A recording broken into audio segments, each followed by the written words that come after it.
읽어주는 교과 첫째 날 10월 9일 일요일 생명.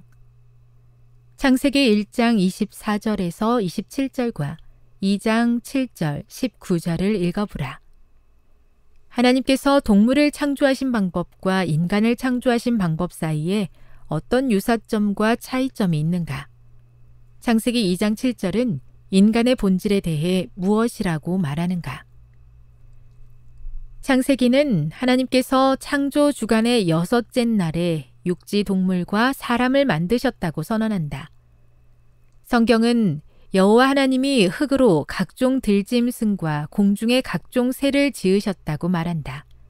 또한 하나님께서는 땅의 흙으로 사람을 지으셨다.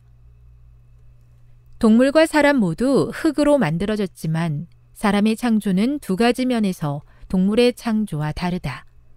첫째, 하나님께서 사람을 직접 빚으신 후 생기를 그 코에 불어 넣으시니 사람이 생명이 되었다.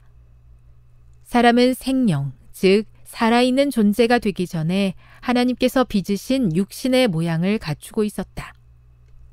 둘째, 하나님께서는 그분의 형상과 모양대로 사람을 창조하셨다. 창세기 2장 7절은 하나님께서 아담의 몸에 생기를 불어 넣으시자 그가 생명이 되었다고 설명한다. 이것은 몸과 분리되어 존재하는 영혼이 없음을 의미한다. 영혼이 인간의 몸과 분리되어 존재하는 의식적인 개체라는 주장은 성경에 배치되는 이교적 개념이다. 인간의 참된 본질을 이해하는 것은 무형의 영혼이 존재한다는 개념과 그 위에 세워진 모든 오류에서 비롯되는 위험으로부터 우리를 보호해준다.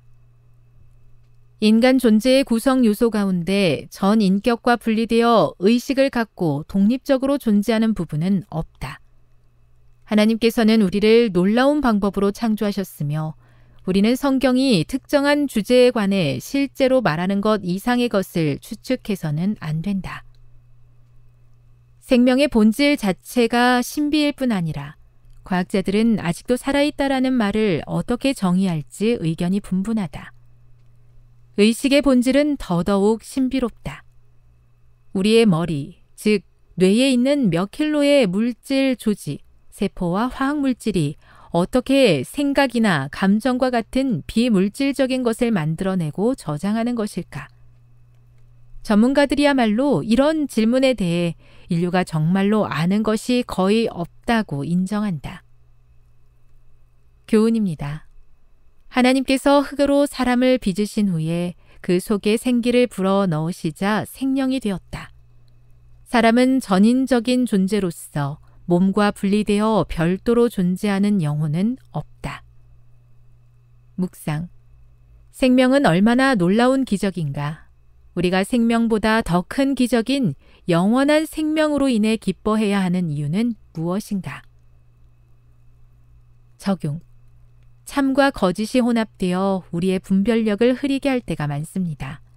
하나님의 말씀에 근거한 올바른 선택을 하기 위해 훈련해야 할 영적 습관은 무엇일까요? 영감의 교훈입니다. 사람의 창조. 사람의 창조에 있어서 개성을 가지신 하나님의 역사가 나타났다. 하나님께서 당신의 형상대로 사람을 창조하실 때 인간의 형체는 그 모든 구조에 있어 완전하였으나 거기에 생명은 없었다. 그때 개성을 가지시고 스스로 존재하시는 하나님께서 그 형체 속에 생기를 불어 넣으셨다. 그러자 사람은 생명을 가진 지성적 존재가 되었다. 사람은 생명이 되었다. 치료봉사 415. 하나님의 형상에 따라 우리를 만드시고 우리에게 하나님의 생명을 나누어 주신 은혜에 감사드립니다. 하나님께서 선물로 주신 이 생명을 귀하게 여기며 하나님의 뜻에 따라 살아가므로 언젠가 태초의 완벽한 모습을 회복하게 해 주시옵소서.